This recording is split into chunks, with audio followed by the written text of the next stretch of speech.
ప్రజల్లో కూడా పోలీసుకి ఏముంటుంది, పోలీసు వైఫల్యం కదా. అవును.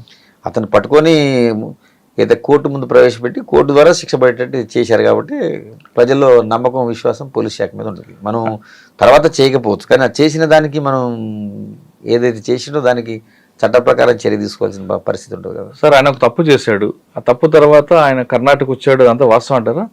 కరెక్టే కదా. వేరియస్ స్టేట్స్ మూవ్ అయిండు. తర్వాత అది తెలుసు నాకు, నేను కూడా అసిస్ట్ చేసినప్పుడు మేము ఉన్నాం. అంటే రివీల్ చేయకూడదు, ఆల్రెడీ కన్వెన్షన్.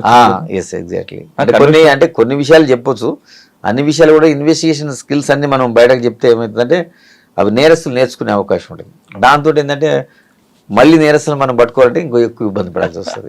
అంటే మీరు అంటున్నారు, కొంతమంది ఆఫీసులు అంటారు కొత్త నేరాలు వాటికి ఎంత ముందుకు వెళ్తే అంత పరిగెడతాం మేము కూడా అంటుంటారు. కరెక్ట్. నేను అదేమంటే మనం రివీల్ చేయకూడదు కదా.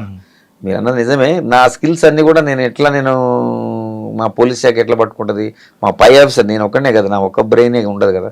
వాళ్ళందరూ కూడా టీమ్స్ డివైడ్ చేస్తారు, చేసి వేరియస్ టీమ్స్ అప్పుడున్న మనకు టెక్నికల్గా ఏమేమి ఉన్నాయి అట్లా ఆ విధంగా అడ్వాంటేజ్ తీసుకుంటాం. మళ్ళీ కరీంనగర్ 2 టౌన్ ఇన్స్పెక్టర్ గా వెళ్ళాను. అక్కడ 3 years. అప్పుడు మాకు ఫస్ట్ నేను వెళ్ళినప్పుడు శివకుమార్ గారు ఉన్నారు సార్, తర్వాత జోయల్ డేవి సార్ ఉన్నాడు, తర్వాత కమల్ హాసన్ రెడ్డి గారు ఉన్నారు. అట్లా 3 పీరియడ్ చేసిన నేను. ఆల్మోస్ట్ 3 years చేసిన కరీంనగర్ 2 టౌన్ ఇన్స్పెక్టర్. 3 సంవత్సరాల కరీంనగర్లో మీకు ఏముందండి మీ మార్క్?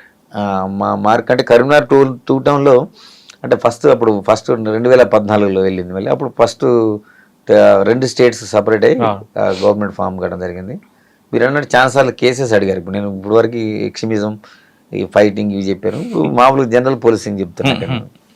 ఫర్ ఎగ్జాంపుల్ ఒక కేసు అంటే మహిళలు ఎలా ఉంటారు అనేది మనం చూడవచ్చు. మన భారతీయులు కానీ ఉమెన్ ఎలా ఉంటారు, ఎట్లా భర్తలను ప్రొటెక్ట్ చేస్తారో ఒక చిన్న లైవ్ కేసు చెప్తే ఎగ్జాంపుల్.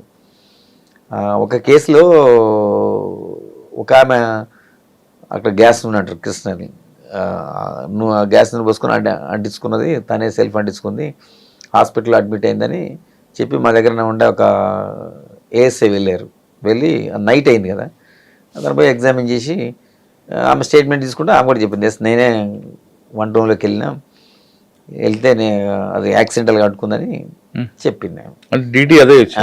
అదే చెప్పింది. తర్వాత మేము జనరల్గా ఏంటంటే మేము రిక్వెస్ట్ ఇస్తాం, మేజిస్ట్రేట్ గారు కూడా ఇస్తాం. ఎందుకంటే ఉమెన్ కాబట్టి విత్ ఇన్ 7 years మ్యారేజ్ ఉంటే డీడీ రికార్డ్ చేయించింది. మేజిస్ట్రేట్ కూడా ఆమె అదే చెప్పేసింది. నాకెందుకో డౌట్ వచ్చింది. నాకు ఈవెన్ అంటే ఒక మేజిస్ట్రేట్ స్టేట్మెంట్ రికార్డ్ అయితే జనరల్గా డిపెండ్ అవుతారు మా వాళ్ళు. నేనేం చేసిన అది ఎందుకు ఒకసారి విజిట్ చేస్తాను. నాకు ఆ రోజు మార్నింగ్ పోయి విజిట్ చేసిన ఆ సీన్ ఆఫ్ ఎవిడెన్స్ చూస్తే నాకు ఆమె ఏమని చెప్పింది, వంట రూమ్లో అని చెప్పింది వీళ్ళ స్టేట్మెంట్లో. కానీ అక్కడ మనం ఫిజికల్గా అబ్జర్వేషన్ ఉంటుంది మాది కూడా. అబ్జర్వేషన్ అక్కడ చూస్తే ఏమనిపించింది నాకు, అది వంట రూమ్లో జరగలేదు, ఆమె బెడ్రూమ్లో జరిగింది. జరిగిందంటే నాకు డౌట్ వచ్చి నేను ఆమెను పోయి మళ్ళీ నేను ఎగ్జామిన్ చేయడం జరిగింది.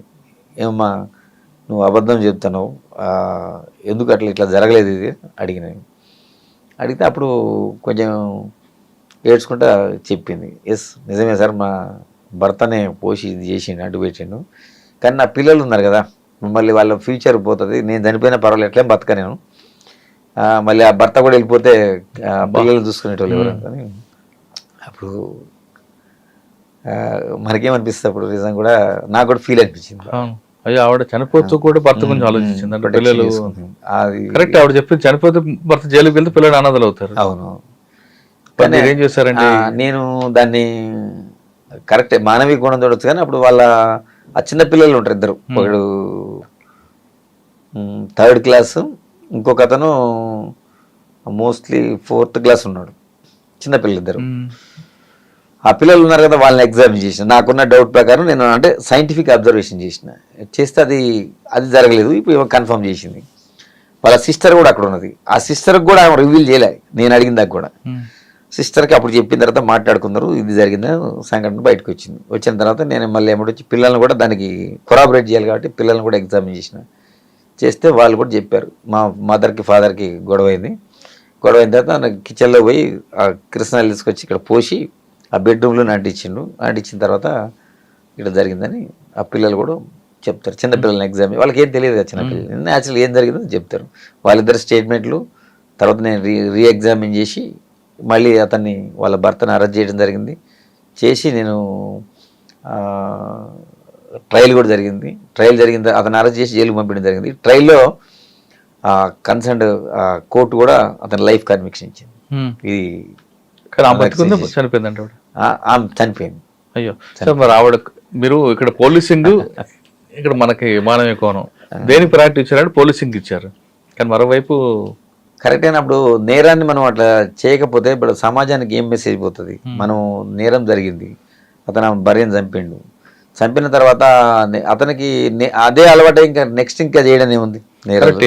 కానీ ఆ పిల్లల భవిష్యత్తుకి వాళ్ళ ఎవరైతే వాళ్ళ ఫాదర్ ఉన్నాడు కదా, ఫాదరు సిస్టరు ఉన్నారు, వాళ్ళ ఫాదర్కి చెప్పడం జరిగింది. ఫాదర్ కూడా ఆ రోజు లేకుండే, మా ఫాదర్ ఆయన టేకప్ చేసుకున్నాడు. మేము కూడా సజెస్ట్ చేసి ఆ పిల్లలు కొద్దిగా అంత చదువుకున్న తర్వాత వాళ్ళు టేకప్ చేసుకున్నారు. సార్ ఆ కేసులో కన్విక్షన్ వచ్చింది అంటున్నారు, కానీ డీడీ చూస్తే అది 174 కనిపిస్తుంది. అవును, కానీ ఇక్కడ లాస్ట్ వచ్చి 302కు మారింది. మరి డిఫెన్స్ సర్టిఫికేట్ ఏం తీసుకున్నారు? చేసింది ఆయన. అదే కదా నేను గొప్పతనం అనేది. అంటే అప్పుడు జనరల్గా ఎవరైతే విచారణ చేసిన కోర్టు ఉన్నదో ఇవన్నీ నేను సైంటిఫిక్ ఎవిడెన్స్ కలెక్ట్ చేశాను చెప్పాను కదా, అక్కడ మా సైంటిఫిక్ టీం పోతుంది. పోయిన తర్వాత సంఘటన ఏ విధంగా జరిగింది స్కెచ్ మ్యాప్ ఉంటుంది, సీన్ ఆఫ్ తీసుకుంటాం. దాంట్లో మన అన్ని ఆ సంఘటన వివరాలన్నీ జాగ్రత్త పెట్టి ఎవిడెన్స్, పిల్లలు కూడా ఎవిడెన్స్ ఇచ్చారు. వాళ్ళు ఎందుకంటే తర్వాత వాళ్ళ ఎవరైతే చనిపోయినా మా ఫాదర్ అయితే కూడా కదా, నా బిడ్డను చంపినంటే రియాక్ట్ అవుతారు కదా ఫాదర్. ఆ పిల్లల్ని అతనే భరోసా తీసుకున్నాడు కదా, అతన్ని పెంచుకున్నాడు. డిఫెన్స్ లైన్ ఏంటి? డిఫెన్స్ వాళ్ళు ఎట్లయినా చేస్తారు. ఇది చూడండి, మీ మేజిస్ట్రేట్ గారు కూడా చెప్పారు, కావాలని ఐఓ గారు ఇట్లా ఇది చేశారు, నా మీద ఆర్గ్యుమెంట్ చేశారు. కానీ అతను ఉన్నట్టు వేసింది. నేను కూడా అంటే చాలా మంది అంటే మా దాంట్లో ఫస్ట్ మేజిస్ట్రేట్ది ఏదైతే ఉందో, ఫస్ట్ మేజిస్ట్రేట్ రికార్డ్ చేసిన డీడీ అది లేకుండా కొంతమంది సలహా ఇస్తారు మా దాంట్లో ఇన్వెస్టిగేషన్ అది, కానీ నేను అట్లా ఏం లేదు, దాన్ని కూడా పెట్టింది నేను. అందుకని వాళ్ళు నమ్మారు. ఎందుకంటే మనం నిజం దాచిపెడితే ఎప్పుడైనా కొంతమంది పక్కన పడేస్తారు. ఎగ్జాక్ట్లీ నేను అట్లా ఒప్పుకోలేను. ఏం జరిగిందో ప్రతిదీ కోర్టు ముందర పెడితేనే కోర్టు కోర్టు తీసుకుంటుంది. కోర్టు కూడా నమ్మకం పెరుగుతుందని నేను అనుకున్నా ఆ సంఘటనతో. మీకు కరెక్ట్, ఎందుకంటే అది ఇచ్చినది ఎందుకు ఇచ్చిందో కూడా రీజనింగ్ కూడా అందులో మనం పెట్టలేదు. నాకంటే ముందు కొంత పోలీస్ ఆఫీసర్లు కూడా కామెంట్ చేశారు, అరే ఇది ఎట్లా పెడతారు, పెట్టకూడదు కదా అని. ఒక నాకంటే సీనియర్ ఒక ఏసీపీ కామెంట్ చేసిండు, ఆయన పేరు ఇప్పుడు చెప్పాను నేను. అంటే కానిస్టేబుల్ కింద ఉంటారు కదా మా కోర్టు డీల్ చేసేవాళ్ళు, అరే సార్ మీ మీద ఇట్లా కామెంట్ చేసిండు సార్ ఆయన, ఇట్లా పెడతారా ఎవరన్నా మనం, ఎందుకంటే మనం శిక్ష పడాలంటే మనం ఇది మనకి దానికి వ్యతిరేకంగా పెట్టుకుంటాం అని అన్నాడు ఆయన.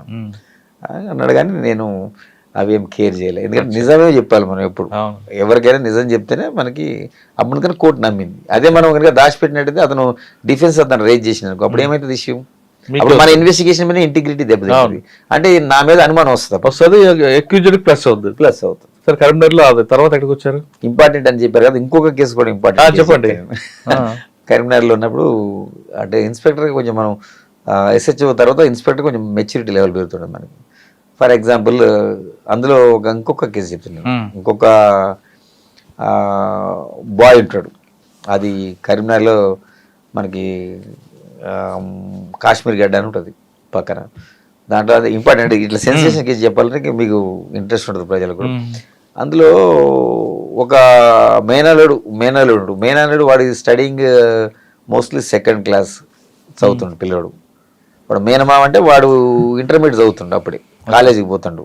వాడికి కొంచెం బైక్ నడపాలని షోకు, మేనమామకి పిల్లలతో ఆడుకుంటాడు, సరదాగా ఉంటాడు. వాడి సినిమాలు టీవీలు చూసి రిలీజ్ అయ్యి ఆ పిల్లోడిని ఒకరోజు, నేను అది ముందు చెప్తే మీకు మళ్ళీ ఇదైతుంది. ఒకటి వచ్చింది మాకు, ఏది ఒక కంప్లైంట్ వచ్చింది సడన్గా, అంటే మా బాయ్ మిస్సింగ్, ఇంట్లో లేడని. పోయిన తర్వాత ఆ బాయ్ మిస్సింగ్ మేము వెతికినాం, ఏడా దొరకలేదు. వాళ్ళు కంప్లైంట్ ఇస్తారు, మిస్సింగ్ కింద కేసు రిజిస్టర్ చేసినాం. చేసిన తర్వాత మాకు అతను ఆ బాయ్ ఎక్కడ కనిపించకుండా మా మీద పోలీసు మీద బాగా ప్రెషర్ ఉంటుంది, మేము బాయ్ మిస్సింగ్ దాంట్లో మీరు ఏం చేస్తున్నారు, మీరు పట్టుకోవాలి కదా మరి అని. నిజంగానే అది మా బాధ్యత కూడా, అది దొరక మేమంతా మెసేజ్ ఇస్తాం, అన్ని పోలీసుని అలర్ట్ చేస్తాం, అన్ని చేస్తాం. ఆ కేసు నాకు ఇంపార్టెంట్ అనిపించింది కాబట్టి చెప్తున్నాను. ఆ బాయ్ని ఎంత ప్రయత్నం చేసినా మాకు దొరకలేదు. తర్వాత సెకండ్ డే ఆ బాయ్ డెడ్ బాడీ కనిపించింది ఆ కరీంనగర్ అవుట్స్కట్స్లో ముళ్ళ పొదలో. కనిపిస్తే అప్పుడు వాళ్ళు మా మీద బాగా పోలీస్ మీద నెగిటివ్ వచ్చింది ఆ ఫ్యామిలీ. అంటే మా మీద దాడి చేయటం, మాట్లాడటం, దాడి చేయటం అంటే మాటలతోటి అబ్యూజ్ చేయటం. అరే మేము 2 రోజుల కింద మీకు చెప్పాము, మీరేం సాయం చేయలేరు, పోలీసు బాయ్ని కనుక్కోలేదు, ఇక్కడ శవం అయిపోయిండు, చనిపోయిండు అని చెప్పారు. అంటే ఆ కంప్లైంట్లో వాళ్ళు అది కూడా ఇచ్చారు, బాయ్ మిస్సింగ్. ఏంటంటే ఫస్ట్ మనీ డిమాండ్ చేశారు వాళ్ళు, ఒక పబ్లిక్ బూత్ నుంచి, ఫోన్ నుంచి. అంటే మా వైఫల్యం అన్నట్టు వాళ్ళు కామెంట్ చేసి అదంతా వాళ్ళు కొంచెం పోలీస్ స్టేషన్కి వచ్చి కూడా మా మీద అబ్యూజివ్ లాంగ్వేజ్ యూజ్ చేయటం. సరే అని నేను ఆ కేసు ఇన్వెస్టిగేషన్లో మొదలుపెట్టిన తర్వాత జనరల్గా ఏంటంటే మనం డైవర్షన్ అంటే ఎవరో కిడ్నాప్ చేసి డబ్బుల కోసం అడిగారు, తర్వాత మళ్ళీ నెక్స్ట్ రాలే కాల్ వాళ్ళకి, పైసలు రెడీ పెట్టుకున్నారు పోలీసు చెప్పకుండా. కానీ ఇక తర్వాత లేదు, వాళ్ళకి కాల్ లేదు అక్కడి నుంచి. ఇక నేను ఇన్వెస్టిగేషన్లో చూసిన తర్వాత బయట నుంచి చూసినా కానీ నాకు ఏం ఆధారం దొరకలేదు. తర్వాత కుటుంబ సభ్యుల మీద డౌట్ వచ్చింది నాకు. మరి అక్కడ బయట నుంచి ఆధారం లేదంటే నెక్స్ట్ కుటుంబ సభ్యులకు పోవాలా, దానికి గట్స్ ఉండాలి కుటుంబ సభ్యుల మీద ఇన్వెస్టిగేట్ చేయాలి. అంటే వాళ్ళు ఏమనుకుంటారు ఆ ఫ్యామిలీ జనరల్గా, అరే మేమే మా కుటుంబ సభ్యులు లాస్ అయినాం, మీ పోలీసు ఇన్ఎఫిషియన్సీ మీరు కనిపెట్టకుండా ఇంకా మమ్మల్ని అనుమానిస్తారని అనేది అవుతున్నారు వాళ్ళు ఇంటికి పోతేనే. కానీ మనం వదిలిపెట్టలేదు అట్లా. మనం పోలీస్ ఇమేజ్ పెరగాలంటే నిజమైన అక్యూజ్ నేరస్తుని పట్టుకోవాలి మనం. ఇక నేనేం చేసిన, థింక్ చేసి మా ఇన్వెస్టిగేషన్ స్టార్ట్ చేసిన. మనం ఏంటంటే అప్పుడు ఉన్నాయి కొన్ని యాక్చువల్గా సీసీ కెమెరాల ఇంపార్టెన్స్ గురించి మీకు చెప్పడానికి చెప్తాను. సీసీ కెమెరాలతోటి మనం ప్రయత్నం చేసినాం, చాలా చాలా చాలా చాలా చేయంగా ఈ బాయ్ని ఎక్కించుకొని తను వీళ్ళ మేనల్లుడు ఎవరైతే ఉన్నాడో వాడిని ఎక్కించుకొని పోతుండే ఒక ప్లేస్. అంటే అది కూడా క్లారిటీ లేదు, బ్లర్, అప్పుడు అంత క్వాలిటీ లేవు సీసీ కెమెరా, జస్ట్ ఏదో ఇమేజ్ కనపడేది. మనం కష్టపడితే కొంచెం తెలుస్తుంది, అంటే 50-50% ఉంటుంది మనకి. అది ఒక స్కూల్ వాళ్ళు, అది ఇది నాట్ గవర్నమెంట్ ఇన్స్టిట్యూషన్, ఒక ప్రైవేట్ స్కూల్ ఉంటుంది. అంటే మేము సీసీ కెమెరా వేయడం కూడా అదొక ప్రయత్నం. అక్కడ క్యాచ్ ఉంది. అంటే ఆ పిల్లోడిని మర్డర్ కంటే ముందు అతను తీసుకుపోవడం జరిగింది ఒక ప్లేస్లో, మోటార్ సైకిల్ మీద ఎక్కించుకొని పోతాడు. అంటే ఎక్కించుకొని పోవచ్చు కానీ అతన్ని మనం పట్టుకొని మాట్లాడలేము, ఎందుకంటే పిల్లోడిని జనరల్గా ఎక్కించుకోకపోవడం తప్పులేదు కదా, అతని మీద డౌట్ రాదు కదా ఎవరికి. కాకపోతే అతని క్యారెక్టర్ స్టడీ చేసాం ఒక 2 days. అతను కొంచెం ఇంటి దగ్గర నుంచి పైసలు రావడం, చిల్లరగా దోస్తులతోటి తిరగటం, బయట కొంచెం మిస్బిహేవియర్, కొంచెం తాగటం, అట్లా టైప్ ఆఫ్ ఉంది వాడు. అప్పుడు ఏది ఇంటర్మీడియట్లోనే వాడు ఆ లెవెల్లో ఉన్నాడు, సెకండ్ ఇయర్లోనే. డౌట్ వచ్చి వన్ నైట్ మేము మా పాయింట్ ఆఫ్ వ్యూ ఏం చేస్తాం, బయట పికప్ చేసిన వాడిని. ఇంటి దగ్గర పోయే పరిస్థితి ఉంటుంది, అంటే ధైర్యం కావాలి నాకు కూడా, ఎందుకంటే ఇప్పుడు అప్పటికే వాళ్ళ కుటుంబ సభ్యుల్లో లాస్ అయిండు, సేమ్ వాళ్ళ మేనల్లుడు అంటే వాళ్ళు కూడా ఒప్పుకోరు. అతను పికప్ చేసి ఇక మా పాయింట్ ఆఫ్ వ్యూలో మేము అవి వేరే విధంగా ఉంటుంది, కొట్టకుండా తీసినాం, ఒక్క దెబ్బ కూడా కొట్టలేదు, అది కూడా చెప్తున్నా సైకలాజికల్గానే. అంటే సీసీ కెమెరా చూపించుకుంటూ మాట్లాడాను. తర్వాత అది ఫస్ట్ డినై చేస్తాడు, చేసినా అతను ఆన్సర్ చేయాలి కదా, హ్యాస్ టు ఆన్సర్, నీకేం కాదు నేను చెప్తామని. సరే కొన్ని రకరకాలు ఉంటాయి, మనం హ్యూమన్ సైకాలజీ బిఎడ్లో కూడా చదివి ఉంటుంది, మీకు తెలిసి ఉంటుంది. ఆ హ్యూమన్ సైకాలజీ అంటే కొడితే పెద్ద విశేషం కాదు, మేము ఎవరిని కొట్టలే, కారు మనం బై క్వశ్చనింగ్ ఇంట్రాగేషన్. ఇంట్రాగేషన్ అంటే ఏమంటే మీరు కొడతారని అనుకుంటారు కాబట్టి జనరల్ ప్రజలు, అట్లనే దాన్ని ఒక్క దెబ్బ కూడా కొట్టకుండా అతని దగ్గర నుంచి ఇన్ఫర్మేషన్ తీసుకొని అక్కడ సీన్ ఆఫ్ అఫెన్స్లో మనకి యాక్చువల్గా అట్లా ఉంటుంది, కొరాబరేట్ చేయాలి కేసుని. ఒక చాకు దొరుకుతుంది మనకి, ఏదైతే మర్డర్ జరిగిందో ఆ ప్లేస్లో ఆ చాక్ జరిగింది. ఆ పిల్లోడు అతను అడ్మిట్ అయిపోతాడు, కానీ అతను చంపిండంటే వీళ్ళు ఎవరు నమ్మరు. అవునండి మావాడు బండి ఎక్కించుకోకపోవచ్చు, కానీ ఎట్లా నమ్ముతారు మీరు ఆ ప్లేస్ లో ఉన్నా కానీ, నేను కూడా నమ్మను, ఏదో స్టోరీ చెప్తున్నారు పోలీస్ అనుకుంటారు, పోలీసులు కావాలని మా అబ్బాయిని ఇరికిస్తున్నారు అంటారు. అప్పుడు నేనేం చేసిన, ఇప్పుడు ఆ scene of offence videography, photography అన్ని చేసిన ఫస్ట్ మర్డర్ అయినప్పుడు, ఆ సీన్ లో మనకు ఒక చాకు దొరుకుతుంది, కూరగాయలు కట్ చేసే చాకు. అది ఎవరిదంటే ఆ పిల్లగాడి ఇంట్లో చాకు. అది మేము ఒక 4-5 చాకులు అక్కడ ప్లాన్ చేసి వాళ్ళ అమ్మని పిలిపిస్తాం, ఎవరైతే విక్టిమ్ ఉందో పిలిపించి చూపిస్తాం, ఇవన్నీ చాకు, ఇది ఎవరి అమ్మ ఈ చాకులు అండి. అందులో నుంచి ఒక చాకు తీసి ఇది మాది అంటది. ఎన్ని రోజులు అయితే మిస్ అయిందంటే ఆ పిల్లగాడి వెళ్ళి నుంచి కనపడట్లేదు, ఇదే చాకుని వీడు తీసుకుపోయి అక్కడ మర్డర్ చేసిన తర్వాత ఎంత తెలికల నేరస్తుడు కూడా కొన్ని వస్తువులు ఆడ వదిలిపెడతాడు. అదే క్లూ వస్తాడు. ఇతను ఏం చేసిండు యాక్చువల్గా ఆ పిల్లోని పికప్ చేసిండు, ఆ చెట్ల కాడ కట్టేసి అన్నీ ఉంటాయి కొంచెం ఫారెస్ట్ లెక్క ఉంటుంది అందులో కట్టేసి పబ్లిక్ బూత్కి వచ్చి ఫోన్ చేశాడు. ఏది నాకు ఇన్ని పైసలు కావాలని డిమాండ్ చేస్తాడు. వాళ్ళ బావుకే చేస్తాడు. కానీ వాడికి వాయిస్ గుర్తుపట్టలే, అతను చేంజ్ చేసి మాట్లాడాడు. తర్వాత మళ్ళీ వాడికి ఏం డౌట్ వచ్చిందంటే ఎస్ నేను డబ్బులు అడిగినా మళ్ళీ నా ఇంటికి పోయిన తర్వాత నాన్న చెప్తా అంటాడు కదా తీసుకొచ్చి ఫారెస్ట్లో కట్టేసింది కదా. వాడికి అప్పుడు అనుమానం వచ్చింది. ఫస్ట్ నేరం మొదలు పెట్టినప్పుడు అర్థం కాలేదు వానికి. తర్వాత ఏం డౌట్ వచ్చింది, ఒకవేళ నాకు పైసలు ఇచ్చిస్తారు కానీ ఈ పిల్లగాడు రిలీజ్ చేద్దాం ఇంటికి పోయిన తర్వాత నేను చెప్తా అంటాడు కదా, అమ్మ చెప్తా అంటాడు కదా. అందుకని అది తట్టుకోలేక వాడికి డౌట్ వచ్చి అప్పుడు చంపేస్తాడు కదా. అయ్యో, ఇంట్లో తీసుకొచ్చి కిడ్నాప్ చేస్తాడు. కత్తి కోసం ఇంటికి వస్తాడు. కత్తి కూడా మొదలు తీసుకోండి ప్లాన్ ప్రకారం. ఇంట్లో కత్తే కదా, వాడు అక్కడే ఉంటాడు కదా. వాడు వాళ్ళ ఇల్లు ఇద్దరు పక్క పక్క వెళ్ళి వాళ్ళ ఇంట్లో ఏదైతే కూరగాయలు కట్ చేసే చాకు ఉంటుందో ఆ చాకు పికప్ చేసుకొని ఈ పిల్లగాడు పికప్ చేసుకొని ఆ బండి ఎక్కించుకొని వస్తాడు. అంటే చంపేద్దాం ఉద్దేశం బెదిరిద్దామని బెదిరించి పైసలు తీసుకుందామని. కానీ పైసలు వాడికి అప్పుడు డౌట్ వచ్చింది ఏమని, ఎస్ నేను పైసలు తీసుకున్నాక వాడు ఆగాడు కదా, సో నన్ను తీసుకొచ్చి కట్టేసినట్టే వాళ్ళకి డౌట్ వస్తుంది కదా. అందుకని అప్పుడు అక్కడ డౌట్ వచ్చి చంపేస్తాడు, అనవసరంగా ప్రాణం తీస్తాడు. ఆ పిల్లడు చనిపోయాడు.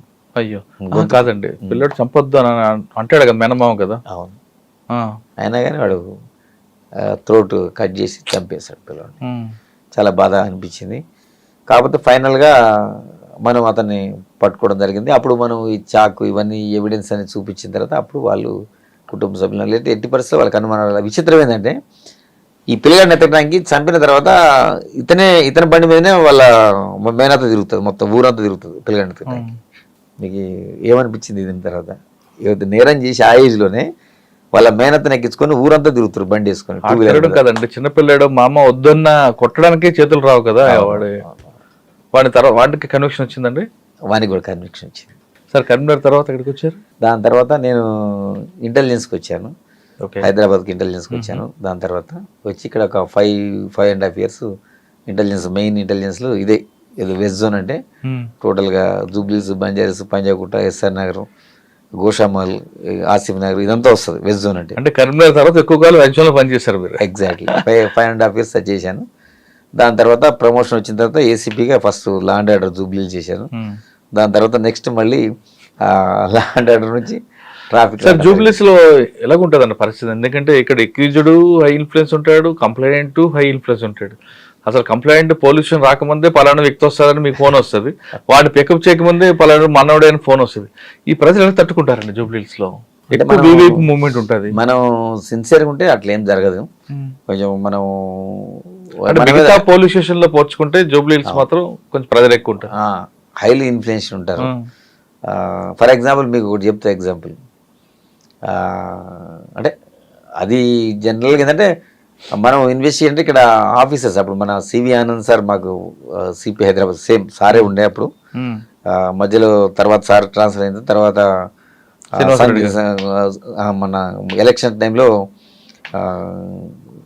సార్ మారిండే అప్పుడు. సో మారి తన ఈసారి సందీప్ చాండిలే సార్ వచ్చారు. ఆ సార్ తర్వాత మళ్ళీ నెక్స్ట్ శ్రీనివాస్ రెడ్డి సార్ కూడా వచ్చారు. ఆ సార్ పీరియడ్ కూడా చేశాను. అంటే వస్తుంటే ఇంపార్టెంట్ మీరు అన్నట్టు కేసెస్ చాలా ఇంపార్టెంట్, ఫైనాన్షియల్ తర్వాత వేరియస్ థింగ్స్ వస్తుంటాయి. కానీ మనం కొంచెం అందరితో కూడా మర్యాదగా మాట్లాడాలి. నా ఫస్ట్ నుంచి కూడా నేను ఎవరిని కూడా అబ్యూజివ్ లాంగ్వేజ్ వాడాను నేను. ఎందుకంటే మాట్లాడితే అడ్వాంటేజ్ తీసుకుంటారు. ఇలా పోలీసులు కొంతమంది తెలిసి తెలియక మాట్లాడుతుంటారు, కానీ ఇట్స్ నాట్ కరెక్ట్. అంటే మై పాయింట్ మీరు మాట్లాడకపోయినా మిమ్మల్ని ట్రాప్ లో పెట్టడానికి చాలా మంది ఉంటారు జూబ్లీహిల్స్ లో. మరి అటువంటి ట్రాప్ లో పడలేదా? ఆఫర్ ఎప్పుడు జరగలేదు. కానీ ఎక్కువ ఉంటాయండి, హనీ ట్రాప్స్ ఉంటాయి అండ్ చాలా వేరియస్ క్రైమ్స్ ఉంటాయి ఇక్కడ. ఇక స్టేట్ అంటే ఈ 2 స్టేట్లకు సంబంధించిన వాళ్ళందరూ కేంద్రీకృతమైనది జూబ్లీహిల్స్. ఫిలింనగర్, జూబ్లీహిల్స్ అంటే 2 PSలు వస్తుంటాయి. సార్ మీకు జూబ్లీహిల్స్ లో బాగా గుర్తుపెట్టిన సంగతి, ఎందుకంటే మీరు 2 స్టేట్లకు సంబంధించిన వాళ్ళు చూసారు కాబట్టి.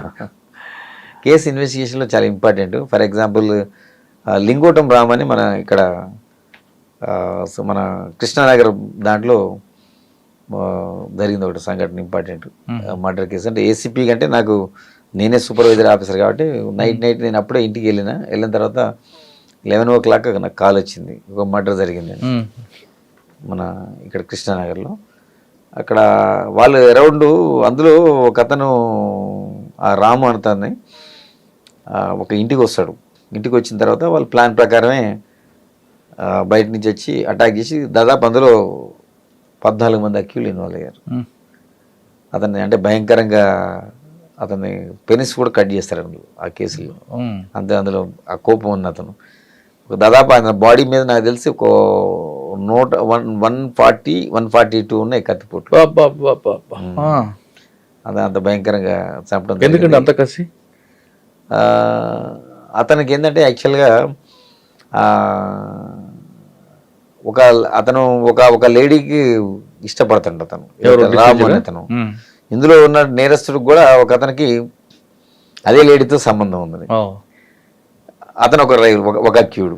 ఇంకొక అక్యూడ్ ఏంటంటే వీళ్ళందరూ కూడా అక్కడ మన హైదరాబాద్ అవుట్స్కట్స్లో సైబరాబాద్ లిమిట్స్లో అతను ఈ రాము అని ఇంకా వాళ్ళకి వేరే గ్యాంగ్, అతను వేరే స్టేట్ అంటే ఆంధ్ర నుంచి ఉన్నారు అక్యూళ్ళు, మన విజయనగరం నుంచి ఉన్నారు, తర్వాత వెస్ట్ గోదావరి నుంచి కూడా ఉన్నారు అందులో పార్టిసిపేట్ అక్యూళ్ళు. వీళ్ళందరూ అక్కడ తాడాట అని ఒక ఆట ఆడతారు, గేమ్ అక్కడ. అలా ఆ గేమ్ ఆడినప్పుడు వీళ్ళందరూ మామూలు గేములు వసూలు చేసుకుంటుంటారు ఆ తాడాట అన్నప్పుడు. అక్కడ ఆ విషయంలో వాళ్ళు డిస్ప్యూట్ అయ్యి ఈ రాము అని అతను వాడిని బాగా కొట్టిండు. అంటే ఆల్మోస్ట్ వాడు డెత్ అవుతుండే అందులో ఉన్న ఒక అక్యూడు. అది అతను వాడు మనసులో పెట్టుకున్నాడు, నా బాడీ అంతా డ్యామేజ్ చేసి నా ప్రొఫెషన్ ఏదైతే తాడాట ఉంటుందో వాడిని అక్కడ ఆడకుండా రైవలరీ తోటి ఎలగొట్టిండు. అవన్నీ మనసులో పెట్టుకుని అతను ఎట్లా ఆయన చంపాలని గత 3-4 ఏళ్ళ నుంచి ప్రయత్నం చేస్తాడు.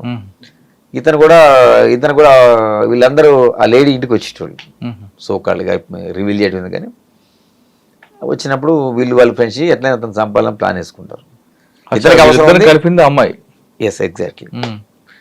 కలిపిన తర్వాత అతను ఒకరోజు ఇంటికి, అంటే అతను ఎప్పుడు వచ్చినా ఒక 4-5 నెంబర్ పెట్టుకొని వస్తాడు. లేడీ దగ్గరకు వస్తున్నాడు కాబట్టి సింగిల్గా వచ్చినారు. జనరల్గా అతను మర్డర్ చేసే అవకాశం వాళ్ళకి దొరకట్లేదు. ఇతనికి ఉన్న వీక్నెస్ ఇది ఉన్నది కాబట్టి అక్కడికి వచ్చింది కాబట్టి ఆ రోజు సింగిల్గా వచ్చింది కాబట్టి వీళ్ళు కూడా చాలా ప్లాన్గా వస్తారు. అంటే 15 మంది అంటే నాట్ ఎ జూబ్, ఎందుకంటే జూబ్లీస్ అనేది ఇంపార్టెంట్. ఇక్కడ ఇంతమంది వచ్చి అటాక్ చేసి కాబట్టి మనం ఆ రోజు ఏదైతే సంఘటన జరిగిందో ఇమీడియట్గా వచ్చేసి మనం వాళ్ళ ఎటోళ్ళు అటు పారిపోతారు. మనం సైంటిఫిక్గా ఆ నైటే మనం పికప్ చేయడం జరిగింది మెయిన్ అక్యూల్ని. 5 o'clock లోపల పికప్ చేసి అరెస్ట్ చేసి వాళ్ళకి దొరికాడండి. మెయిన్ అసలు సాధారణంగా కింద వాళ్ళు దొరుకుతారు కదా, పైన దొరకడు కదా. దొరికింది మాకు. అంటే మా ప్రయత్నంతో మా ఇన్స్పెక్టర్ ఫిలింనగర్ ఇన్స్పెక్టర్ ఉండే అప్పుడు శ్రీనివాస్ అని, ప్రజెంట్ ఉన్నాడు ఆయన ఇప్పుడు కూడా. అతను తర్వాత జూబ్లీస్లో కూడా ఇంకొక ఇన్స్పెక్టర్ ఉన్నాడు వెంకటేశ్వర రెడ్డి అని, ప్రజెంట్ ఉన్నాడు అతను.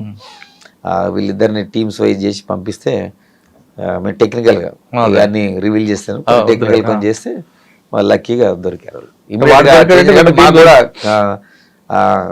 అప్రిసియేషన్ వచ్చింది. అంటే ఇమీడియట్గా విత్ ఇన్ 13-14 అవర్స్లోనే మేము పికప్ చేసాం. అంటే మర్డర్ అయిన ఒక 5-6 గంటల్లోనే పికప్ చేయడం జరిగింది. మెయిన్ ప్రధాన నిందితులు పికప్ చేసి కేసు కోర్టులో ఉందా, నడుస్తుంది ఇప్పుడు, ట్రయల్ నడుస్తుంది. ఇంకేం గుర్తున్నాడు సార్? కానీ జూబ్లీహిల్స్లో కేసులో ఒకటి పిలిచారనుకోండి, బాగా ప్రెజర్ వచ్చింది అన్నది కేసే ఉందా? అట్లే ఉంది కానీ వస్తుంది, మనం చెప్తే కన్విన్స్ అవుతారు. అట్లేదు ఉంటుంది, ప్రెజర్ ఉంటుంది కానీ మనం కూడా వాళ్ళకి తిరిగి చెప్తే ప్రజలు అవుతాయి. కానీ ఎక్కువ పబ్బులు అని ఉంటాయి కదండి, పబ్బులతో డిస్టర్బెన్స్ ఎక్కువ ఉంటుంది. ఒకవైపు పబ్బుల నుంచి డబ్బులు వస్తున్న ఆరోపణలు ఉంటాయి, పబ్బులు పట్టుకోలేదు మీ ఆఫీసర్ లక్ష్యంతులు ఉంటాయి, పబ్బుల్లో గొడవలు అవుతుంటాయి. ఇదంతా ఎలాగండి, ఆ కల్చర్ని ఎలా మీరు అడ్జస్ట్ అయ్యారు? లేదు, మా పైన ఆఫీసర్స్ కూడా స్ట్రిక్ట్ మానిటరింగ్ ఉంటుంది. మాతో పాటు టాస్క్ ఫోర్స్ ఉంటుంది. మా సిపి గారు కానీ మా డీసీపీ గారు కానీ వీళ్ళందరూ మానిటరింగ్ చేస్తుంటారు. ఆ టైమింగ్స్ ఉంటాయి, స్పెసిఫిక్ టైమింగ్స్. మనం మామూలుగా Friday, Saturday 1 o'clock దాకా, మామూలు మిగతా రోజుల్లో మనం Sunday 12 o'clock ఉంటుంది. ఆ టైమింగ్ స్ట్రిక్ట్గా అన్నీ బంద్ చేస్తారు, అట్లేం లేదు. స్ట్రిక్ట్గా వాడికి ప్రజెంట్ కాన్సెల్ పోతాడు. కొన్ని పబ్బులు కొంతమందికి ఇస్తాం. అప్పుడులోనే పబ్బుల్లో టైం నడకపోవడం వల్ల డబ్బుల కోసం ఆశించే ఒక ఇన్స్పెక్టర్ కూడా దొరుకుతారు, సస్పెండ్ అవుతారు కదా. అది మాకంటే ముందు అది జరిగింది. అది జరిగింది. ఇప్పుడు ఈ మధ్య కాలంలో అయితే అట్లాంటిది ఏం లేదు సంఘటన. అది సిన్సియర్గా అన్ని పబ్బులు బంద్ చేయటం, టైమింగ్స్ బంద్ చేయటం, మనకి పెద్ద సంఘటనలు కూడా ఏం జరగలేవు నాకు తెలిసి అయితే. మరి ఎక్కువ కాలం పనిచేయకుండా మరి ట్రాఫిక్ ఎందుకు వచ్చారు? ఎక్కువ అంటే మా డిపార్ట్మెంట్ ట్రాన్స్ఫర్స్ అనేది సర్వసాధారణం. కానీ 2 years చేయలేదు కదా మీరు? చేయలేదు. మనకి ఇది ఇచ్చారు కాబట్టి ఇది చేస్తున్నాం ఇప్పుడు అంతే. సార్ లాండ్ ఆల్మోస్ట్ 1 year గా వచ్చింది ఇది కూడా. లాండ్ అండ్ ట్రాఫిక్ వచ్చారు. అవును, పంజగుట్ట. ఇక్కడ కూడా మీకు ప్రెజర్ ఎక్కువ ఉంటుంది. ఇది జనరల్గా పంజాగుట్ట అంటారు, చాలా మంది పంజాగుట్ట అంటారు. ఇది ట్రాఫిక్ వెస్ట్. ఇది వెస్ట్ అంటే మనకి వెస్ట్ జోన్ మొత్తం వస్తుంది. కూర్చోటం బట్టి మేము పంజాగుట్టలో ఉంటాయి. ఓకే. ఈ ట్రాఫిక్ దీంట్లో నాకు వచ్చి ఎస్ఆర్ నగర్ మీకు ఐడియా ఉంటుంది, పంజాగుట్ట ఉంటుంది, బంజారా హిల్స్ ఉంటుంది, జూబ్లీ హిల్స్ ఉంటుంది. సార్ ఈ 4 కూడా సిటీకి పెద్ద హెడేక్ అండ్ పోలీస్ స్టేషన్లు. ఎక్కడ ఏ మూవ్మెంట్ సిటీలో జరగాలి ఈ 4 పోలీస్ లిమిట్స్ లో ముఖ్యంగా పంజాగుట్ట. ఒకవైపు వివిఐపి మూవ్మెంట్ ఉంటుంది, ఒక పబ్లిక్ ఉంటుంది, ఇంకా పీక్ స్టేజ్ లో అసలు చెప్పలేని బాధ ఉంటుంది. ఒకసారి ఒక జామ్ అయిందంటే 2-3 కిలోమీటర్లు ఈజీగా ఆగిపోతుంది. ఎలాంటి దీన్ని కంట్రోల్ చేస్తున్నారు ఇక్కడ? మెయిన్ నేను ఫస్ట్ మీకు అడిగా, మీకు పబ్లిక్ ట్రాఫిక్ సెన్స్ ఉందా లేదా? ఉన్నది, హైదరాబాద్లో ఉన్నది. నేను వేరే సిటీస్ కూడా నాకు ఐడియా ఉన్నది, తిరిగాను. మనం అనుకుంటాం కానీ హైదరాబాద్లో మంచిగా ఉన్నది. ఇంతకుముందు మా సిపి ఆనంద్ సార్ కూడా చాలా ఎక్స్పీరియన్స్డ్ థింగ్, ఎందుకంటే ఆ సార్కి ట్రాఫిక్ మీద చాలా, ఆయనకి ట్రాఫిక్ లో 4 years చేశారు. ఎస్, ఎగ్జాక్ట్లీ అవగాహన ఉంది. మాకు చాలా వ్యాలిడ్ పాయింట్స్ చెప్తారు. అదేవిధంగా మా ట్రాఫిక్ అడిషనల్ కమిషనర్ విశ్వప్రసాద్ గారు, అదేవిధంగా ప్రజెంట్ డీసీపీ గారు రాహుల్ రెడ్డి గారు, వీళ్ళందరూ కూడా టీం వర్క్. మాకు ఏదన్నా సజెషన్స్ తనకున్న ఎక్స్పీరియన్స్ తోటి. మీకు వాళ్ళ సుపీరియర్స్ ఎలాంటి గైడెన్స్ ఇచ్చినా మీరు ఇంప్లిమెంట్ చేసినా పబ్లిక్ సపోర్ట్ లేకపోతే మీరు ఏం చేయగలరు? ఉన్నది, అట్లేం లేదు. పబ్లిక్ సపోర్టు కూడా ఉన్నది. ఎందుకంటే అవేర్నెస్ ప్రోగ్రామ్స్ మనం చాలా ఆర్గనైజ్ చేయడం జరుగుతుంది. ఫర్ ఎగ్జాంపుల్ మీరు అన్నారు ఇంతకుముందు కొన్ని విషయాలు. ఇప్పుడు రైనీ సీజన్ చాలా డేంజర్, మిగతా సీజన్ల కంటే కూడా. రైనీ సీజన్ తీసుకుందామండి, వర్షం పడిందంటే ముందు నిమ్స్ జామ్ అవుతుంది. అవును, మీకు పెద్ద ప్యాక్ అనిపిస్తుంది. మరి ఎలా దాన్ని కంట్రోల్ చేస్తాం? అవును, ఈ మధ్య గారు మన ఈ నూతన ప్రభుత్వం వచ్చిన తర్వాత సీఎం గారు కొంత ఇనిషియేషన్ తీసుకున్నారు. ఇప్పుడు మనకి నిమ్స్ దగ్గర మీరు అన్నారు కదా, ఆ కేసీపీ అని ఉంటుంది, అదే రాజ్భవన్ ముందు ఉంటుంది. అవి పెద్ద, ఇప్పుడు సీఎం సార్ రావడం వచ్చిన తర్వాత అవి చూసి అక్కడ వాటర్ హెవీగా వచ్చిన తర్వాత అంతా దానికి ఏం చేసిన కనెక్టివిటీ పెద్ద మీకు తెలియదు, చాలామంది తెలియదు. అది ఇప్పుడు నెక్స్ట్ రైనీ సీజన్లో అట్లా అయ్యే అవకాశం ఉండదు. ఎందుకంటే సంపు కట్టారు, చాలా పెద్ద హెవీ సంపులు కట్టారు మీ కేసీపీ కింద అండర్ గ్రౌండ్ కట్టి, వర్షం నీరంతా వచ్చి అది కనెక్టివిటీ అయ్యి మళ్ళీ హుస్సేన్ సాగర్ పోయేటట్టు అండర్ గ్రౌండ్ పైపులు కూడా వేయడం జరిగింది. తర్వాత సెక్రటేరియట్ దగ్గర కట్టారు. మీరు అయితే ఈ సంవత్సరం ప్రాబ్లం ఉండదు అంటున్నారు. అది అమీర్పేట కూడా సేమ్ ప్రాబ్లం ఉంటుంది. కొంచెం ముందుకు వెళ్ళక ఈఎస్ఎస్ సేమ్ ప్రాబ్లం ఉంటుంది. అమీర్పేట మనకి ఉన్నది. ఫర్ ఎగ్జాంపుల్ అమీర్పేట మీరు అన్నది కరెక్ట్. అది యూసుఫ్ కూడా వచ్చేది ఉంది కదా, అది మైత్రివనం దగ్గర కూడా మనకి అవుతుంది. అక్కడ మైత్రివనం కన్నా ముందు మీకు అమీర్పేట బస్ స్టాండ్ దాటిన తర్వాత ఒకటి ఉంటుందండి. అమీర్పేట అంటే టువర్డ్స్ మీరు ఎర్రగడ్డ వైపు అన్నారా? ఇటు అమీర్పేట నుంచి పంజాగుట్ట వైపు? పంజాగుట్ట వైపు. మీకు అక్కడ అది మేజర్ ఏముండదు, తొందరనే పోతే మన కింద అటు కూడా లిటిల్ బిట్ కట్టారు సంపులు. అక్కడ కూడా మైత్రివనం దగ్గర కూడా మనకి హర్ష మెస్ అవన్నీ ఉంటాయి. అక్కడ కూడా మనం కింద లిటిల్ బిట్ సంపులు కట్టారు. ఇప్పుడు ఏది వచ్చిన తర్వాత హోల్స్ తీసి అవి, అంటే టైం పడుతుంది కానీ బట్ అప్ టు అంత ఇష్యూ ఉండకపోతే అనుకుంటాను నేను. నెక్స్ట్ రైనీస్ మనం అబ్జర్వ్ చేయొచ్చు. సార్ వెహికల్స్ పెరుగుతున్నాయి, రోడ్ స్పేస్ పెరగట్లేదు, మరి ఎలా? అంటే మనకి హైదరాబాద్ అనేది ఇప్పుడు షాపింగ్ కాంప్లెక్స్ తీసుకోండి, అటు పార్కింగ్ అంతా రోడ్డు మీద ఉంటుంది, సెల్లార్లో ఉన్న పార్కింగ్ ఉంటుంది. లేదు, ఇక్కడికి వచ్చిన తర్వాత మనం వాటి మీద యాక్షన్ తీసుకోవడం జరుగుతుంది. మనం అడుగుతారు రిపోర్ట్ మీరు అన్నట్టు. ఇప్పుడు హైదరాబాద్ అనేది ఎప్పుడు అప్రతిహతంగా పెరిగిపోతుంది సిటీ అనేది. మనకి సైబరాబాద్ కనెక్షన్ ఫర్ ఎగ్జాంపుల్ మనకి జూబ్లీ హిల్స్ నుంచి ఇప్పుడు కేబుల్ బ్రిడ్జ్ వచ్చిన తర్వాత మెజారిటీ వెహికల్స్ మనకి అటు వెళ్తున్నాయి. ఇది కనెక్టివిటీ సైబరాబాద్కి హైదరాబాద్కి. మీరు అన్నట్టు హైదరాబాద్లో క్రక్స్ ఇదే, ఈ 4 PS లిమిట్స్. ఏది ఎస్ఆర్ నగర్ కానీ జూబ్లీ కానీ పంజాగుట్ట. అంటే విఐపి మూవ్మెంట్, మన ప్రైమ్ మినిస్టర్ గారు వచ్చినా ఇటే వస్తారు, రాజ్భవన్కి వస్తారు, ప్రెసిడెంట్ గారు వచ్చినా ఇక్కడికి వచ్చారు. నేను ఇవన్నీ చేసిన బందోబస్తులు మేము. తర్వాత సీఎం గారిది రెగ్యులర్గా మూవ్మెంట్ ఉంటుంది, గవర్నర్ గారు ఉంటుంది. అవి కాక కూడా వేరే స్టేట్ సీఎంస్ కూడా వస్తారు రిగార్డింగ్ హాస్పిటల్స్ వాటి మీద. మీరు అన్నట్టు హబ్ ఇది, చాలా హబ్, చాలా ఇంపార్టెంట్. ఇక్కడ కూడా ఎప్పుడు మనం స్టాఫ్ని అప్రమత్తంగా ఉంచుతాం మేము. ఈ సిగ్నల్స్ కూడా మనం మీరు అన్నట్టు స్టాప్ లైన్స్, తర్వాత ఈ ఓవర్ స్పీడింగ్, తర్వాత సిగ్నల్ జంపింగ్, వీటన్నిటి మీద కూడా మనం రెగ్యులర్గా వాచ్ పెడుతున్నాం, ఫైన్స్ వేస్తున్నాం. పబ్లిక్ కూడా అవేర్నెస్ కొన్ని ప్రోగ్రామ్స్ మనం కండక్ట్ చేయడం జరుగుతుంది. దాంతో మనకి ఈ విఐపి మూమెంట్స్లో కూడా అప్పటి లెక్క పాత రోజుల లెక్క మనం ఆపుతాం. ఈ సీఎం గారు వచ్చిన తర్వాత స్పెసిఫిక్గా సిపి గారు చెప్పడం జరిగింది, విఐపీస్ ఎవరు కూడా అంటే అంతకుముందు మొత్తం కంప్లీట్ ఆపేది, అట్లా కాకుండా ఇప్పుడు సెమీ గ్రీన్ చేస్తున్నాం. కొన్ని వెహికల్స్ ఉంటూనే ఉంటాయి వాళ్ళ రూట్లో కూడా. ఇది ఓన్లీ ఈవెన్ సీఎం గారు కూడా స్వయంగా చెప్పడం జరిగింది, ఇది సెమీ గ్రీన్లో వెళ్తాం, నేను నా గురించి ట్రాఫిక్ ఆపొద్దు అనేది వచ్చింది. అందుకని మినిమైజ్ చేసి మనం 1.5 minute 2 minutes కంటే ఎక్కడ కూడా ఎవరిని కూడా రిస్ట్రిక్ట్ చేయలేదు. ఆపోజిట్లో కూడా ట్రాఫిక్ నడుపుతున్నాం. మీరు అబ్జర్వ్ చేశారు ఇప్పుడు, ఎందుకంటే అంతకుముందు విఐపి వస్తుందంటే ఆపోజిట్ కూడా ఆపేది సీఎం గారు. ఇప్పుడు జూబ్లీస్ లో సీఎం గారు పాస్ అయ్యారు అనుకోండి, ఇంత ముందు ఏముండదు, జూబ్లీస్ పాస్ అయితే పంజగుట్ట క్రాస్ అయ్యే వరకు, టైల్ పంజగుట్ట వచ్చే వరకు ట్రాఫిక్ ఆపేది. ఇప్పుడు ఎక్కడ ఆపుతున్నారు, ఎన్ని కిలోమీటర్ ఆపుతారు, ఎన్ని కిలోమీటర్ దానికి ఓపెన్ చేస్తారు? ఫర్ ఎగ్జాంపుల్ మనం సీఎం గారు జూబ్లీ చెక్ పోస్ట్ పాస్ అయ్యారు. ఎగ్జాక్ట్లీ నేను అదే చెప్పబోతాను మీకు. సీఎం గారు అక్కడ లెఫ్ట్ అయింది అనుకోండి, ఇక్కడ జూబ్లీస్ లో రెసిడెన్స్ దగ్గర, అక్కడ కేబుల్ బ్రిడ్జ్ ఉంటుంది, దాన్ని ఆపుతాం. జస్ట్ ఆయన 45 జంక్షన్ ర్యాంకులను అది రిలీజ్ చేసేస్తాం. అతను 45 జంక్షన్ నుంచి సీఎం సార్ కాన్వాయ్, మనం ఫర్ ఎగ్జాంపుల్ చెక్ పోస్ట్ వచ్చింది అనుకో, ఆ 45 రిలీజ్ చేస్తాం బ్యాక్ ఏమంటే జస్ట్ చెక్ పోస్ట్ నుంచి అతను ఎన్టీఆర్ భవన్ రాంగులను కాన్వాయ్ మేము మళ్ళీ ఇది ఇక్కడ వెనక ఎన్టీఆర్ భవన్ రాకముందు పంజగుట్టకు ఆపుతారా, ఎన్టీఆర్ భవన్ వరకు ఆపుతారా? ఎన్టీఆర్ భవన్ వరకు అంటే ఒక్కొక్క జంక్షన్ ఆపుతున్నాం. 4-5 జంక్షన్ ఎగ్జాక్ట్లీ 4-5 జంక్షన్లు నాకు తెలిసి ఒక 10-15 నిమిషాలు ఆపేది. ఇప్పుడు నాట్ 1.5 minute 2 minutes అంతే, అది కూడా జంక్షన్ టు జంక్షన్. సీఎం గారు కూడా కోఆపరేట్ చేస్తున్నారు బాగా, ఎందుకంటే ప్రజలు బాగా ఇబ్బంది పడుతున్నారు. దీన్ని ఆపటం వల్ల మినిమైజ్ చేయాలి. అవసరమైతే నేను ట్రాఫిక్ లో కూడా పోతాను ఒక్కోసారి. సార్ మమ్మల్ని ఎప్పుడైనా ట్రాఫిక్ లో వెహికల్స్ వచ్చినా కానీ సీఎం గారు అది ఇప్పుడు ఉదయం 8 గంటలకు డ్యూటీ ఎక్కారు మీ వాళ్ళు. అసలు ట్రాఫిక్ పోలీస్ అన్నది ఫేస్ ఆఫ్ పోలీస్, ఫస్ట్ మన అక్కడ నుంచి స్టార్ట్ అవుద్ది. మిగతా లా అండ్ ఆర్డర్ అనేది సెకండరీ ఉంటారు. Face of police and traffic. అటువంటి ట్రాఫిక్ వాళ్ళకి మీ మెన్ గురించి పొద్దున్న డ్యూటీకి మధ్యాహ్నం 8 hours దాటిన తర్వాత 8 hours దిగిపోవడానికి ఉంటుంది. వాళ్ళు ఒక్కొక్కసారి 12 గంటలు చేస్తారు, 14 గంటలకు చేసే రోజులు కనిపిస్తాయి. వాళ్ళకి ఫస్ట్ వచ్చినప్పుడు ఉన్నంత బలం క్రమేపీ తగ్గుతుంది. ఏ మనిషికైనా తగ్గుతుంది, అందులో వాళ్ళకి ఇంకా ఎక్కువ తగ్గుతుంది. రకరకాల హారన్లు, రకరకాల వ్యక్తులు, రకరకాల మనుషులు, ఆర్గ్యుమెంట్స్. వాళ్ళు లాస్ట్ స్టేజ్కి వచ్చిన తర్వాత ఏదో ఒక వ్యక్తి చిన్న తప్పు చేశాడు అనుకోండి, వెంటనే వాళ్ళకి ఛార్జ్ మేము ఇవ్వడం ఎంతవరకు న్యాయం అంటారు? అంటే ఇప్పుడు మనకి ఏంటంటే ఇప్పుడు మిగతా ఇప్పుడు అదే చెప్తున్నాను. ఇప్పుడు లా అండ్ ఆర్డర్లో ఉన్నది అనుకోండి, టైమింగ్స్ ఏమి ఉండదు. ఏదైనా ఇష్యూ అయితే ఇమీడియట్గా ఎనీ టైం రావాల్సింది. ఇక్కడ మన ట్రాఫిక్ ఏంటంటే మీరు అన్నట్టు కొంత సిపి గారు అది ఆలోచన చేసుకొని వాళ్ళకి ప్రభుత్వాన్ని కన్విన్స్ చేసి 30% శాలరీ కూడా వాళ్ళకి ఎక్కువ. మార్నింగ్ 8 to 2 o'clock ఉంటుంది వాళ్ళకి డ్యూటీ. తర్వాత వాళ్ళు దిగి వెళ్ళినంటే నెక్స్ట్ డే 2 o'clock అవుతుంది, అంటే మధ్యలో రెస్ట్ కూడా దొరుకుతుంది వాళ్ళకి. కాబట్టి ఏంటంటే ప్రజలకి లాభం చేకూర్చాలంటే వాళ్ళకి రెస్ట్ కూడా చూసుకుంటా మనము సిగ్నల్స్ మీదే ఎక్కువ డిపెండ్ అవుతుంది. Signals functioning important. వీళ్ళు చేసుకుంటుంటారు.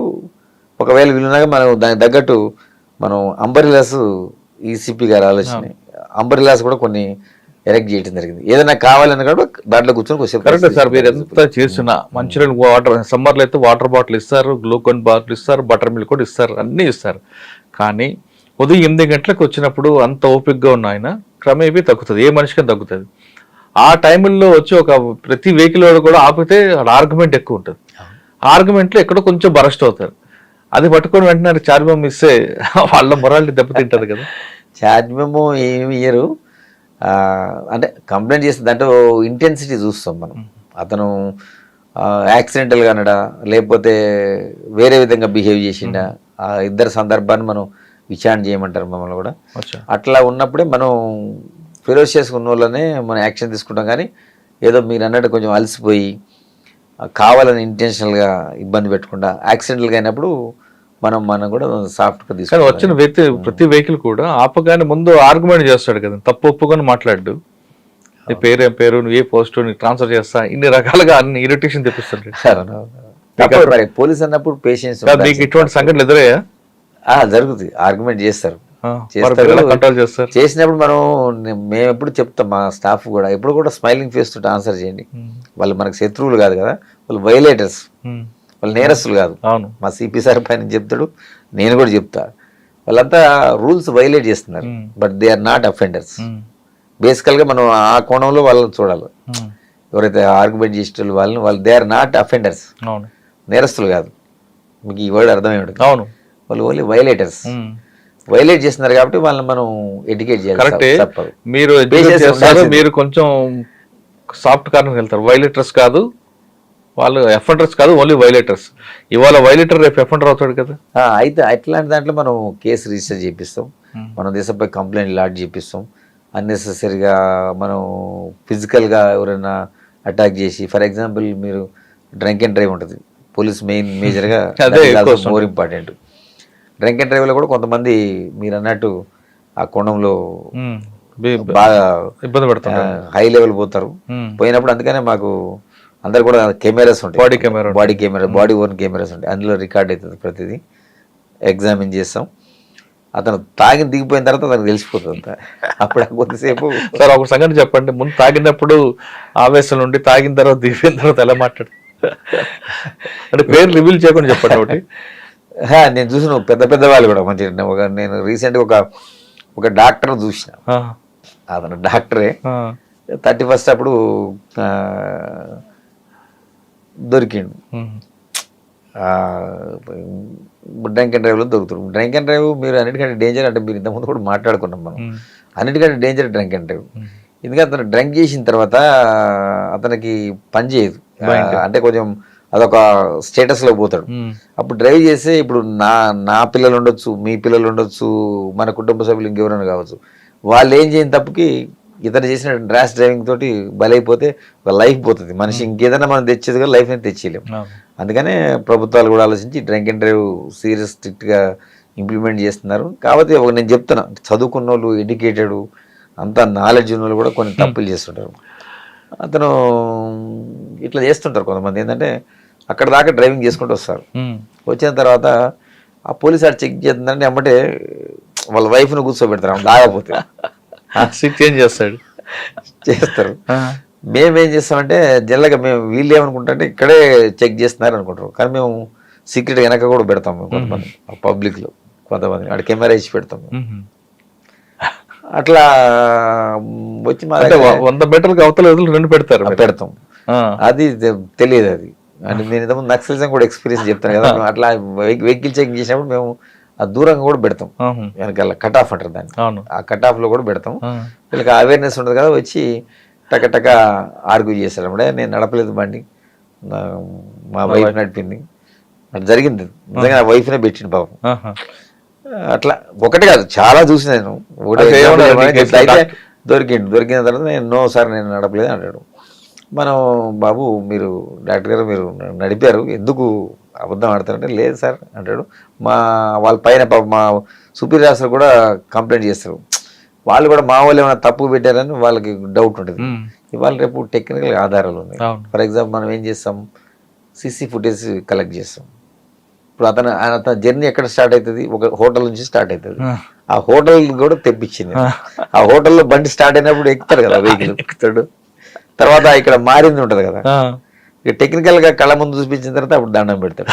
తప్పేం సార్ అంటే మరి ఎందుకు జరిగిందేమో జరిగింది, మీరు వైలేట్ చేశారు, మీరు ఇంకా నేరం చేయలే, మీరు వైలేట్ చేసినప్పుడు నేరం చేశారు కదా. అదే అంటాను నేను. మరి ఇది ఏంటి డాక్టర్ గారు, మరి ఇంతమందికి మీరు ప్రాణం పోసిందంటారు కదా, మరి అంటే సరే సార్ తప్పైంది అని మీ ఒకటి అడిగారు కాబట్టి ఎగ్జాంపుల్, అంటే ఆ లెవెల్ మనుషులు కూడా ఆ టైంలో కొన్ని అట్లా జరిగిన సంఘటనలు. మీకున్న అనుభవంలో అంటే దాదాపు సంవత్సరం అవుతుంది, 1 year ఆల్మోస్ట్. అమ్మాయిలు కూడా తాగి దొరుకుతుంటారు కదా, వాళ్ళతో ఎలాంటి ఇబ్బందులు ఉంటాయి? అంటే జనరల్గా మేలు లేక వాళ్ళు కూడా ఏంటంటే కొంచెం ఆర్గ్యుమెంట్ చేస్తారు, నేను నడపలేదను, నడిపిందను, తాగలేదను, తొందరగా మనం ఊదమని చెప్తాం కదా, వాళ్ళు సహకరించరు. చెప్తాం, మనం హాస్పిటల్కి పంపించి బ్లడ్ శాంపిల్ కలెక్ట్ చేస్తాం. సార్ ఆ టైంలో లేడీ హోమ్ గార్డ్ ఉంటారా? ఉంటారు, కంపల్సరీ ఉంటారు, ప్రతి రోజు కూడా ఉంటారు, నాట్ ఓన్లీ సింగిల్. ఎందుకంటే ఉమెన్ డీల్ చేయాలంటే కంపల్సరీ ఉమెన్ ఉండాలి, వాళ్ళని చెక్ చేయాలన్నప్పుడు ఉమెనే చేస్తారు కంపల్సరీ. కానీ కొంతమంది అమ్మాయిలు తాగిన తర్వాత పోలీసులు మమ్మల్ని అడ్డుకున్నారు, మిస్బిహేవ్ చేస్తారు, ఉల్టా కంప్లైంట్ ఇస్తుంటారు కదండి. అందుకని మన దగ్గర బాడీ ఓన్ కెమెరాస్ ఉంటాయి కదా, అప్పుడు ఆ కొద్దిసేపు ఆర్గ్యుమెంట్ చేస్తారు. మన కెమెరా చూపించిన తర్వాత వాళ్ళు ఏం మాట్లాడారు, దిగిపోయిన తర్వాత ఎలా ఉంటారండి వీళ్ళందరూ? మందు దిగిన తర్వాత ఎలా ఉంటారు మీ దగ్గర? అప్పుడు బతిలాడుతుంటారు, మందులో ఉన్నప్పుడు కొంచెం తర్వాత పిల్ల తప్పదు కదా, మన వైలేషన్ చేశారు. సార్ సాధారణంగా మీరు దొరకకుండా తాగిన తర్వాత దొరకకుండా వెళ్ళాలంటే ఏం చేయాలి? అంటే ఎంత తాగమని అర్థం, దొరకకుండా కాదు. యాక్చువల్ బిఎస్సి ఉంటుంది మనకి, యాక్చువల్గా మనం 35 వచ్చిన దాకా కూడా మనం వాళ్ళని మనం ఏం బుక్ చేయం మనం. 35 ఒక బీర్ తాగితే 60 వస్తుంది కదా సార్. అంటే అది బాడీ టు బాడీ వేరియేషన్ వస్తుంది మీరు అన్నట్టు. అది మనం సైంటిఫిక్ గా ఫిక్స్ చేశారు హ్యూమన్ మనిషిని బట్టి. మనలో బాడీ హీట్ బట్టి కూడా ఎందుకంటే ఇప్పుడు దాని తర్వాతే వాడు బ్రెయిన్ కరెక్ట్ గా ఉండదు, అప్పుడు యాక్సిడెంట్ చేసే అవకాశం ఉండదు అని చెప్పేసి మనం అక్కడికి ఫిక్స్ చేశారు దాన్ని. 35 వచ్చినా కానీ మీకు ఏం పంపించేస్తారు. 36 వచ్చింది అనుకో తప్పదు బుక్ చేస్తారు. కానీ కొంతమంది 70, 80, 90 వస్తుంటాయి. అంటే దాన్ని బట్టి ఉంటుంది. మనం మీరు అన్నట్టు అక్కడ కోర్టుకు పంపించిన తర్వాత మనకి 200 క్రాస్ అయింది అనుకోండి, 100 క్రాస్ అయింది అనుకోండి, అప్పుడు 2-3 రోజులు జైలు శిక్ష పెరుగుతుంది. అప్పుడు మనకి 100 లోపు అయితే వాళ్ళకి జస్ట్ మేజిస్ట్రేట్ కూడా ఫైన్ వేస్తారు. సార్ కొంతమంది ఆర్గ్యుమెంట్ ఏం చేస్తారంటే, నేను ఉదయం తాగాను పోలీసులు రాత్రి చెక్ చేశారు, లేదు నిన్న తాగాను ఇవాళ రాత్రి చెక్ చేశారు, నేను ఇవాళ అసలు తాగలేదు అంటారు. అంటే నిన్న తాగింది కూడా బాడీలో ఉంటుందా? ఉంటుంది. కొంతమందికి ఉంటుంది. కొంతమంది బీర్ తాగేవండి, బీర్ లో వాటర్ కలుపుకొని తాగి ఆయనే పట్టుకున్నారంటారు. ఆయన మిషన్ ఇంపార్టెంట్ కదా, మన బ్రీత్ అనలైజర్ ఇంపార్టెంట్. ఇప్పుడు అతను చెప్పడం ఆర్గ్యుమెంట్ వేరు, మన బ్రీత్ అనలైజర్ లో వస్తే మనమేం కూడా ఏం చేయలేదు కదా, రికార్డెడ్ అది. ఒకసారి వేసిన తర్వాత మనకి ఆన్లైన్ వెళ్ళిపోద్ది. నేను కొంతమంది ఆర్గ్యుమెంట్ ఏం చేస్తారంటే, భార్య ఇంట్లో తాగితే భార్య కొడుతుంది, బయట తాగితే మీరు పట్టుకుంటారు, మరి ఎక్కడ తాగాలి అని క్వశ్చన్ వచ్చింది. అందుకని మనం చెప్తున్నాం కదా, ఇప్పుడు తాగమని ప్రభుత్వం అనుమతి ఇచ్చింది, కరెక్ట్, ప్రభుత్వానికి ఆదాయం వస్తుంది అంటారు. అది నిజమే. ఇప్పుడు మీరు చెప్పింది వాస్తవమే, కానీ ఇప్పుడు ఏం చేయమని చెప్తున్నా, మనం నువ్వు ఉన్నప్పుడు డ్రైవర్ని ఎంగేజ్ చేసుకోవాలి. అంత డబ్బులు నా దగ్గర ఉంటే నేను ఎందుకు క్వార్టర్ తాగుతానంటాడు. అట్లాంటి ఇంట్లోనే తాగాలి. ఇంట్లో తాగితే పెళ్ళం కొడుతుంది కదా. కరెక్ట్ గా అట్లా నేరం చేస్తే వేరే వాళ్ళు బలైపోతారు కదా, ప్రాణం పోతుంది కదా. మీరు అన్నది నిజమే. అది వాళ్ళు జనరల్ గా సరదా ఆర్గ్యుమెంట్ చేయడానికి మనకు వస్తుంది. అంటే సరదాని కాదండి, కొంతమంది ఆ రోజు మందు వేస్తేనే బాడీ పనిచేస్తుంది. అంటే రోజు కష్టపడి ఉంటాడు, అలసిపోయి ఉంటారు, తాగితే నిద్ర వస్తుందని కొంతమందికి దానికి అడిక్ట్ అయి ఉంటారు. అటువంటి వాళ్ళకి ఇది తప్పదు, వాళ్ళు ఇంటికి పోయి లేదు నడుచుకుంటూ పోవాలి కాదు. నడుచుకుని వెళ్తే మరి స్టెప్స్ మరి వేరే మార్గం లేదు కదా, వాళ్ళు నడుచుకుంటూ పోతేనే సేఫ్ సైడ్ మనకి. డ్రంక్ అండ్ డ్రగ్స్ కాస్త పక్కన పెడతాం. ట్రాఫిక్ వైలేటర్స్ కి ఒక్కొక్క కేసు చెప్తాను. చాలా 9 రకాలు ఉంటాయండి. హెల్మెట్ లేకుండా రోడ్డు మీదకి వస్తే ఒక ప్రమాదం జరిగింది అనుకోండి, ఆయన వరకే అది స్టిక్ అయి ఉంటుంది, ఎదుటి వ్యక్తికి ఇబ్బంది ఉంటుంది, అవునా? కానీ హెల్మెట్ పెట్టుకోవడం కూడా మస్ట్. హెల్మెట్ పెట్టుకోకపోవడం చనిపోయిన వాళ్ళ గురించి ఒక కేసు చెప్పండి. రీసెంట్గా మనం లైఫ్ స్టైల్ దగ్గర ఉన్నది, ఒక ఫాదరు ఒక డాటరు ఇద్దరు కూడా వస్తున్నారు. ఇది కాలేజీకి పంపించడం గురించి వస్తున్నారు వాళ్ళు. అతను హెల్మెట్ లేదు, ఆ అమ్మాయి కూడా హెల్మెట్ లేదు. వచ్చారు ఆ రోడ్డు మీద, మన లైఫ్ స్టైల్ అంటే బేగంపేట ఫ్లైఓవర్ నుంచి కింద దిగంగా పడిపోయారు. పడిపోయిన తర్వాత వెనక నుంచి వేరే 4 వీలర్ వచ్చింది, వాళ్ళకి తెలియదు కదా. ఇతను పడిపోయిన తర్వాత కింద పడిన తర్వాత అమ్మాయి అడ్డుపడ్డది, ఫాదర్ వచ్చి పడ్డాడు. ఆ అమ్మాయి మీద నుంచి పోయింది అది వెహికల్. అందుకే నేను ఇచ్చే సలహా ఏంటంటే, నాట్ ఓన్లీ డ్రైవింగ్ చేసే కంటే పైలట్ రైడర్ కూడా పెట్టుకోవాలి కంపల్సరీ. పెట్టుకుంటే అన్నిటికంటే మన లైఫ్, మన బాడీలో ఇంపార్టెంట్ హెడ్. ఇప్పుడు అదే హెల్మెట్ పెట్టుకుని ఉన్నాను అనుకోండి, అట్లా బతికిన సంఘటనలు కూడా ఉన్నాయి, నేను చూసిన ప్రత్యక్షంగా. సింపుల్ ఇంజురీస్ అయితే మన లైఫ్ సేవ్ చేసుకోవచ్చు ఫస్ట్. కానీ కొంతమంది హెల్మెట్ పెట్టుకుంటే హెయిర్ పాడవుతుందని, హెయిర్ ఫాలింగ్ అవుతుందని, ఇటువంటి రీజన్స్తో పెట్టుకోరండి. హెల్మెట్ ఉందని ఉంటుంది, బండి డిక్కీలో ఉంటుంది, లేదా ఇంట్లో ఉంటుంది. అవును, కరెక్ట్, మీరు చెప్పింది వాస్తవం. ఈ మధ్య రీసెంట్ కొంతమంది డాక్టర్స్ కూడా చెప్పారు, నాకు తెలిసి కొంతమంది మన ఇంపార్టెంట్ డాక్టర్ చెప్పారు, అది తప్పు. అది హెల్మెట్ పెట్టుకోవడం వల్ల మనకి హెయిర్ ఫాల్ అనేది సైంటిఫికల్లీ నాట్ ట్రూ అని చెప్తున్నారు. దానికి మనం వేరే అది కారణంతో చెప్తున్నారు, అది సైంటిఫిక్ నాట్ ట్రూ అంటే. హెల్మెట్ కూడా వెహికల్ రోడ్డు మీదకి వచ్చిందంటే ఖచ్చితంగా హెల్మెట్ ఉండాలి, ఉంటేనే పైలట్ డ్రైవర్ ఇద్దరు కూడా. ఇద్దరు ఉంటేనే బెస్ట్ అది. Right sir. కానీ ఇక్కడి వరకు వెళ్తాం అని వస్తుంటారు, హెల్మెట్ అవసరం అంటారు. అది ఇప్పుడు మన మనిషి జీవితమే క్షణభంగురం అంటారు. ఇప్పుడు ప్రమాదం ఎక్కడ పొంచిందో మనకు తెలియదు. అందుకని అందరికి నేను ఇచ్చే అడ్వైజ్ ఏంటంటే, ఇక అది రిస్క్. మీరు పెట్టుకోకుండా వస్తే ఏమైందంటే, లైఫ్ అయితే ఎవరు తెచ్చిరు, ఏదో ఫైన్ వేస్తారో అది వేరే విషయం, ఫైన్ పేమెంట్ చేస్తారు. ఫైన్ అనేది ఇంపార్టెంట్ కదన్న, ఎవరు లైఫ్కి వాళ్ళే ప్రొటెక్ట్. నీ మీద నీ కుటుంబ సభ్యులందరూ ఆధారపడి ఉంటారు, లేకపోతే మీ పేరెంట్స్ ఆధారపడి ఉంటారు నీ లైఫ్ గురించి. అందుకని లైఫ్ అనేది చాలా ఇంపార్టెంట్ కాబట్టి హెల్మెట్ పెట్టుకోవటం మస్ట్. మస్ట్ మస్ట్ అంటే వాళ్ళని వాళ్ళు రక్షించుకున్నట్టు అని నేను అనుకుంటాను. ఓకే సార్, సెకండ్, హెల్మెట్ పెట్టుకో ప్రమాదానికి ఆయన ఒకరే బాధ్యత అవుతాడు, లేదా ఆయన మీద కుటుంబం ఆధారపడి ఉంటుంది, ఆయన నష్టపడతారు. కానీ రాంగ్ రూట్లో రావడం వల్ల ఒక ప్రమాదం జరిగితే ఆయనకి ప్రమాదమే, కరెక్ట్ రూట్లో వస్తున్న ఆయనకి ప్రమాదం జరుగుతాయి. దీనికి సొల్యూషన్ ఏంటి? అందుకని మనం యాక్చువల్గా రాంగ్ రూట్లో వచ్చిన మా సిపి సార్ కూడా ఈ మధ్య సీరియస్గా పెట్టారు. వాళ్ళ వెహికల్ సీజ్ చేయండి, తర్వాత కొంచెం వాళ్ళ కౌన్సిలింగ్ చేయండి అని. ఎందుకంటే మీరు అన్నది చాలా వాస్తవం. అది మనం జూబ్లీ చెక్ పోస్ట్ 2-3 సార్లు అయినాయి సంఘటనలు అక్కడ ఎక్కువ సార్ అసలు. ఎగ్జాక్ట్లీ ఎన్టీఆర్ ట్రస్ట్ భవన్ నుంచి రాంగ్ రూట్లో వస్తుంటారు. ఎస్, అక్కడ చెక్ పోస్ట్ దగ్గర కొంతమంది ఏంటంటే వైలేట్ చేసి అది మీరు అన్నట్టు సిగ్నల్ జంపింగ్ ఒకటి రాంగ్ డైరెక్షన్ కూడా వస్తుంది. అన్నట్టు స్పెషల్ డ్రైవ్ పెడతాం మేము అక్కడ. కారణం ఎందుకంటే అది ఇంపార్టెంట్ ఏరియా మీరు అన్నట్టు. అట్లా చాలా ప్లేస్లు ఉన్నారు. ఇక్కడ మనం 1/12 విరించి ఉన్నది, అక్కడ కూడా రాంగ్ సైడ్ వస్తాం. ఈ ప్లేస్లో మేము ఒక్కొక్క 1 వీక్ మా పైన ఆఫీసర్ చెప్పాక స్పెషల్ డ్రైవ్ చేపిస్తున్నాం. ఎందుకంటే అవేర్నెస్ మీడియాలో కూడా బాగా సహకరిస్తారు. ఇక్కడ అన్ని మీడియాలో కూడా మనం పబ్లిష్ చేయడం జరిగింది. చాలా కటింగ్స్ వచ్చినాయి, పబ్లిక్లో మెసేజ్ వెళ్ళిన. ఇప్పుడు మీరు అన్నది చాలా వాస్తవం. అది ఇప్పుడు అతను సిగ్నల్ జంప్ అయినప్పుడు ఏం చేస్తాడు, అది పడ్డ తర్వాత రెడ్ వచ్చిన తర్వాత పోవద్దు. పోవడం వల్ల ఏమవుతుంది, అవతల నుంచి వచ్చే వ్యక్తి అతను ఏం తప్పు చెప్పినా అతను కూడా బలవుతాడు. మీరు అన్నది నిజం. అది ఇప్పుడు అతను ప్రాణం తీసే హక్కు ఇతనికి ఎక్కడిది లేదు కదా. అందుకని ఇది మనం మీ మీడియా ద్వారా కూడా ఈ అవేర్నెస్ రావాలంటే మేము చెప్తాం. మీడియా కూడా చాలా కీలక పాత్ర పోషిస్తుంది ఈ విషయంలో. ఎందుకంటే అవేర్నెస్ తీసుకురావాలి ఈ ప్రజల్లో, కానీ తర్వాత పేరెంట్స్ కూడా అవేర్నెస్ తీసుకురావాలి. పిల్లలు ఇట్లా ర్యాష్గా ఇది రాంగ్ సైడ్ డ్రైవింగ్ కానీ ఇది కానీ చాలా అది మీరు చాలా స్పష్టంగా చెప్పారు ఇందాక.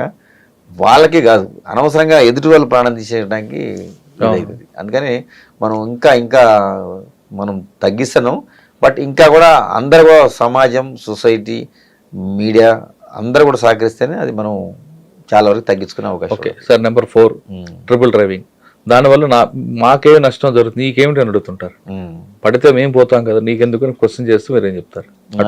వాళ్ళకే ఇప్పుడు మనం ఏదైనా వెహికల్ మనకి డిజైన్ చేసినప్పుడు ఏంటంటే 2 వీలర్ అనేది ఇద్దరికి, అది నాట్ 3 పర్సన్స్. మనం వేగంగా పోయినప్పుడు లేదా ఏదైనా అనుకోకుండా ఇక్కడ రోడ్డు మీద గుంటలు ఉంటాయి, అట్లాంటప్పుడు ఏంటంటే ఆ ట్రిపుల్ రైడింగ్ పోయినప్పుడు అంటే వాడు ఆ బండి డిజైన్ చేసిన మోడలే వేరు. ఆ ట్రిపుల్ రైడింగ్ వల్ల దాని కెపాసిటీ కోల్పోతుంది ఆ వెహికల్. దాంతో ఏమైతే ఎక్కడైనా బండి పడిపోయి వాళ్ళ ప్రాణం పోయే అవకాశం ఉంటుంది. వాళ్ళకి అది తెలియదు. అది నేను ఆమె ఎక్స్పర్ట్ వేరు, ఆ బండి డిజైన్ చేసింది దాని గురించి.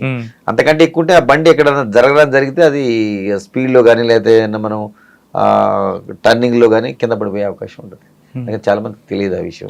అది మీ ద్వారా కూడా అందరికి చెప్పాలని కోరుకుంటాం. ఓకే సార్, ఇంకా జిగ్జాగ్ జర్నీ, రోడ్ ఖాళీగా ఉన్నా ఏదన్నా ఒక మంచి బైక్ దొరికిందంటే ఇంకా బైక్ వేసుకొని హెల్మెట్ లేకుండా ఒక అమ్మాయి వెనక్కి కూర్చోపెట్టుకుని జిగ్జాగ్ చేస్తారు. అందులో ఉన్న ఎంజాయ్మెంట్ వేరే అంటారు. అటువంటి వాళ్ళకి మీరు ఇచ్చే సమాధానం ఏంటి?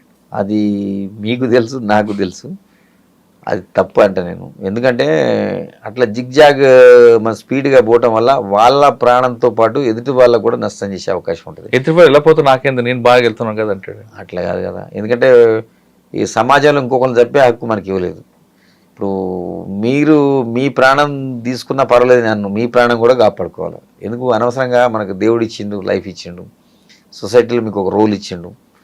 ఆ రోల్ నువ్వు పోషించుకోవాలా. నీ తల్లిదండ్రులు హ్యాపీ ఉండాలా, సొసైటీ హ్యాపీ ఉండాలా, మీరు కూడా హ్యాపీగానే ఉండాలి. అది ఉండాలంటే మరి మీరు ఇది తప్పదు, దాన్ని కంట్రోల్ చేసుకొని అట్లాంటి పిచ్చి పనులు చేయొద్దని నేను రిక్వెస్ట్ చేస్తున్నాను మీ ద్వారా కూడా. ఓకే, నెక్స్ట్ కార్ డ్రైవ్ తీసుకుందాం. సీట్ బెల్ట్ మస్ట్ అంటారు. సీట్ బెల్ట్ పెట్టుకుంటే షర్ట్ అని అయిపోతుంది, సీట్ బెల్ట్ పెట్టుకోరు. సీట్ బెల్ట్ పెట్టుకుంటే ఏ విధంగా ఉంటే, పెట్టుకోకపోతే జరిగే నష్టం ఏంటి? ఫర్ ఎగ్జాంపుల్ చాలా కేసులు చూశారు, నేను చూసిన ప్రత్యక్షంగా, మీడియా సోదరులు కూడా చాలాసార్లు అబ్జర్వ్ చేశారు.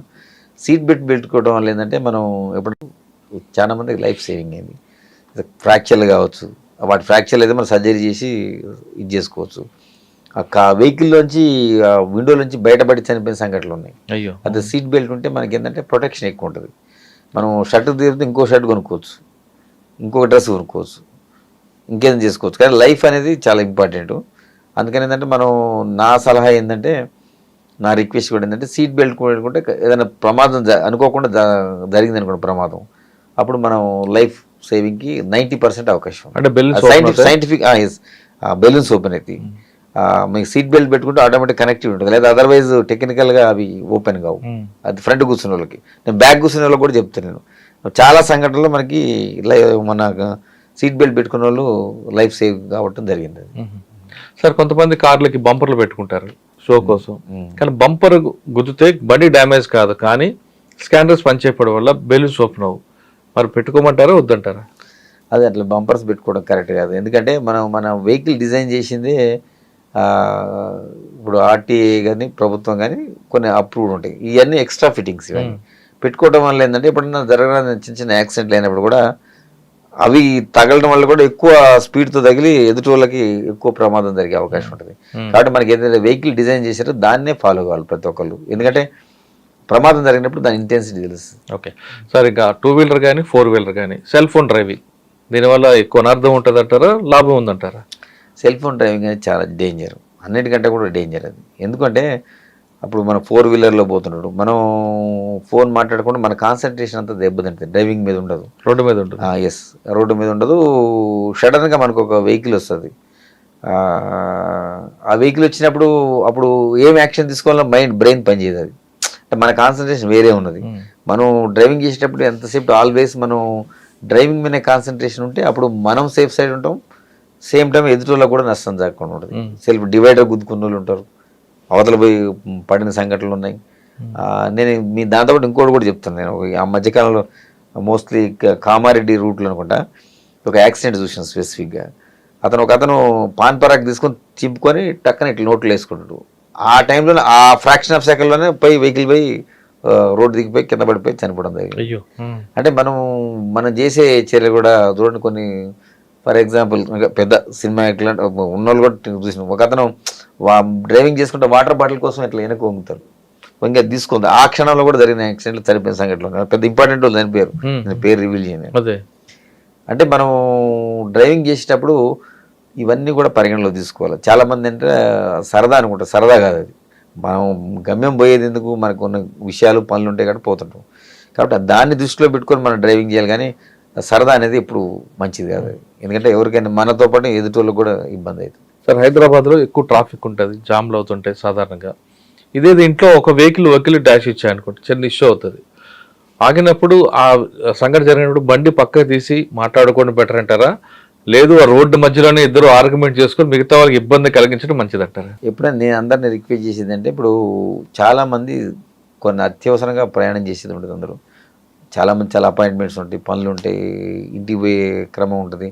మనం ఆ రోడ్డు మధ్యలో చిన్నగా తాగుతుంది, యాక్సిడెంట్ అయినప్పుడు మనం ఆ రెండు ఫోటో తీసుకోవాలి, ఎవరు తప్పనేది తీసుకొని ఇమీడియట్గా ఆ వెహికల్స్ ఎవరొకరు మా కాన్సెల్ ఆల్మోస్ట్ రోడ్డు మీద ఉంటారు కాబట్టి పక్కకు పోమని చెప్తారు. చాలామంది కొంతమంది వినరు.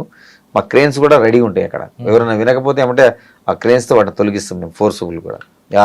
వాళ్ళకు కూడా నేను చెప్పే ప్రజలకు రిక్వెస్ట్ చేసి అంటే మనది ఒకటే స్వార్థం చూసుకోవద్దు, మిగతా ప్రజలు కూడా ప్రయాణం చేస్తుంటారు కాబట్టి ఏదైనా జరిగింది మనం ఇమీడియట్గా ఫోటో తీసుకొని మన బండి పక్కకు పెట్టుకుంటే మిగతా వాళ్ళకి సాఫీగా మనం రోడ్ ఇచ్చినట్టు అయితే. కరెక్టే, మీరు అన్నట్లుగా యాక్సిడెంట్ జరిగింది ఫోటో తీసుకొని ఇన్సూరెన్స్కి అప్లై చేసుకోవచ్చు అంటారు. కానీ కొంతమంది ఆర్గ్యుమెంట్ చేస్తూ అక్కడే ఉండి ఇన్సూరెన్స్ అంత రాదు కాబట్టి నా బండి కాస్ట్ కూడా అక్కడ ఇవ్వాలి అంటూ డ్యామేజ్ గొడవలు చేస్తుంటారండి. అదే నేను చెప్పాను కదా సార్, ఇప్పుడు అది కరెక్ట్ కాదు. ఎందుకంటే మనం ఇది హైదరాబాద్ సిటీ అనేది మన వెహికల్ అనేది కంటిన్యూ ప్రాసెస్. అది ఒక చోట ఒక 1 మినిట్ 2 మినిట్స్ 3 మినిట్స్ ఆగింది అనుకోండి, అది చాలా దూరం ఎఫెక్ట్ పడుతుంది ట్రాఫిక్. అవన్నీ సెట్ చేసుకుంటే మళ్ళీ 10 నిమిషాలు పడుతుంది, 15 నిమిషాలు పడుతుంది. అంటే అందరికి ఒక మనం హాఫ్ అన్ అవర్ 20 నిమిషాలు నష్టం చేసినట్టే కదా. 20 నిమిషాలు అని కాదు, వేరే సీరియస్గా పోయేటోళ్ళు కొంతమంది ఉంటారు, వాళ్ళందరికీ అంబులెన్స్ ట్రావెల్ చేస్తే ఇందులో ఇవన్నీ ఉంటాయి, వేరియస్ థింగ్స్. అందుకని దయచేసి ఎవరు కూడా అట్లా దాని గురించి పెట్టుకోవద్దు. మీకు ఇన్సూరెన్స్ ఎట్లా క్లెయిమ్ అవుతుంది, ఆటోమేటిక్ పోలీసు రాస్తారు, కేసు రాస్తారు. సార్, ఫైనల్గా చెప్పండి, హైదరాబాద్ ప్రజలు ఇంటి నుంచి బయలుదేరి క్షేమంగా గమ్యస్థానానికి వెళ్ళాలంటే ఏం చేయమంటారు? మనం ఇవన్నీ చెప్పుకున్నాం, హైదరాబాద్ అని కాదు, ఇంట్రో చూసిన ఎవరైనా సరే ఎక్కడైనా కానీ అందరికీ మా పోలీస్ శాఖ తరఫున విజ్ఞప్తి ఏంటంటే, మీ మీడియా ద్వారా, ఐ డ్రీమ్ ద్వారా మీరు ఇంత స్పెసిఫిక్గా ఇంత లాంగ్ ఇంటర్వ్యూ తీసుకొని ప్రజలకు కూడా ఒకటి ఇది అందించాలని సదుద్దేశంతో చేస్తున్నారు కాబట్టి మీ ద్వారా మేము రిక్వెస్ట్ చేస్తున్నాం ప్రజలకి. ఇవన్నీ డ్రంక్ అండ్ డ్రైవ్ కానీ, ట్రిపుల్ రైడింగ్ కానీ, వితౌట్ హెల్మెట్ కానీ, ఇవన్నీ కూడా మీరు పాటించుకుంటూ పోతే మీ ప్రాణంతో పాటు ఎదురులో కూడా ప్రాణం సేవ్ చేసి సహాయం చేసిన వారు అవుతారు.